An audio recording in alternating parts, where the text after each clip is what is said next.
नाज़रीन, अवामी न्यूज़ में खबरुनि जो सिलसिलो जारी आहे। छाछरो का खबर ॾींदा आहियूं त मुबारक रिंद रोड 5 सालनि खां उखड़ी तबाह थी वियो आहे, जंहिंमें हंधा खॾा पइजी विया आहिनि। रोड ते डामर लहिजी वियो आहे। खुलियल पथरनि सां गाॾियुनि खे हलण सां नुक़सान रसण लॻो, जॾहिं त सिंगल क्रास रोड ते गाॾियुनि जो हलण मुश्किल बणिजी वियो आहे। इन हवाले सां असां राब्तो कयो अवामी न्यूज़ जे रिपोर्टर छाछरो मां अब्दुल बासित रिंद सां। जी अब्दुल बासित रिंद, कहिड़ा तफ़सीलात नाज़रीन खे आगाह कजो।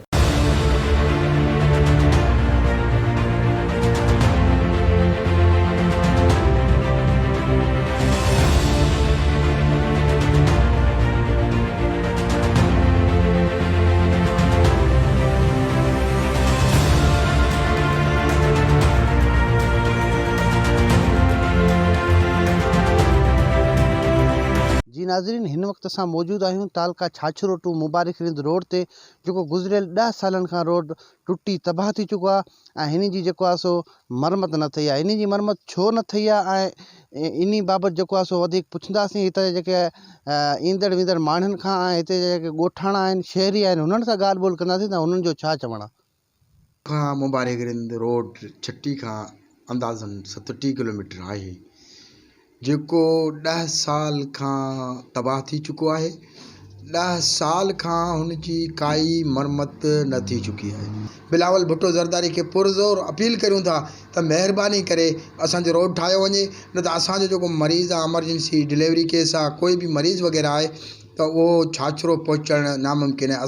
सोशल मीडिया ते बि इहा दबदबो आहे, आवाम जो बि दबदबो आहे, उन खां पोइ आवाम जो रड़ियूं बि आहिनि ऐं चूंडियल जेके नुमाइंदा आहिनि उहे इहा ॻाल्हि नथा ॿुधनि। साईं कासिम सराज सुमरो साईं आयो पहिरियां डिसंबर में वाइदो कयूं त इहो असीं रोड ठाराए ॾींदासीं अव्हांखे, ऐं वाइदो वफ़ा न थियो ऐं सियासी ऐलान रहिजी वियो। असां वटि रोड जी तमामु मरम्मत कोन थी आहे। 10-12 साल थिया आहिनि, तंहिंखां पोइ रोड तमामु टुटी वियो आहे। मामूली हल्की सवारी पे हली नथी सघे।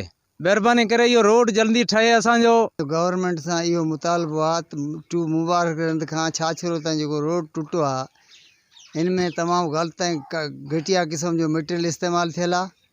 इन करे अॻे असांजा जेके नुमाइंदा असांखां वोट वठी ठला दिलासा ॾेई हितां खां हलिया था वञनि।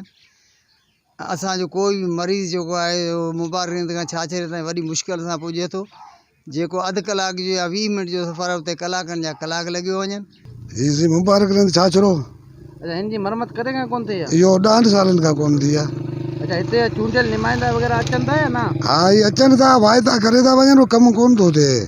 अच्छा, हिते एमरजेंसी मरीज़ आहे, हू छाछरो मरीज़ जी हालत विच में ई ख़राब थियो वञे, हितां पहुची कोन थो सघे, एॾो रोड ख़राब आहे जो डॉक्टर ताईं कोन थो पहुचे। असां सिंध गवर्नमेंट खे अपील था करूं त असांजो जल्द मां जल्द रोड मुबारक रिंद छाछरो खां मुबारक रिंद जो कमु करायो वञे, ऐं जेको अधु कलाक जे सफ़र जे बदिरां असां 2 कलाक मरीज़ खे लॻी था वञनि, ऐं उनजे करे असांखे ॾाढी परेशानी आहे। गवर्नमेंट खां इहो अपील था कयूं त छाछरो खां टू मुबारक तड़ ताईं रोड असांखे ठाराए ॾियो। जी नाज़रीन, तव्हां हिते माण्हुनि जूं ॻाल्हियूं ॿुधियूं। हिननि जो चवणु आहे त गुज़रियल 10 सालनि खां रोड जी मरम्मत न थी आहे ऐं रोड जी मरम्मत न थियण करे असांखे ॾाढियूं मुश्किलातूं पेश अची रहियूं आहिनि। अब्दुल बासित रिंद, अवामी न्यूज़, छाछरो। वधीक ख़बरुनि ऐं तफ़सील जे लाइ विज़िट कयो असांजी वेबसाइट awamiNewsHD.com ऐं ॾिसंदा रहो अवामी न्यूज़ HD।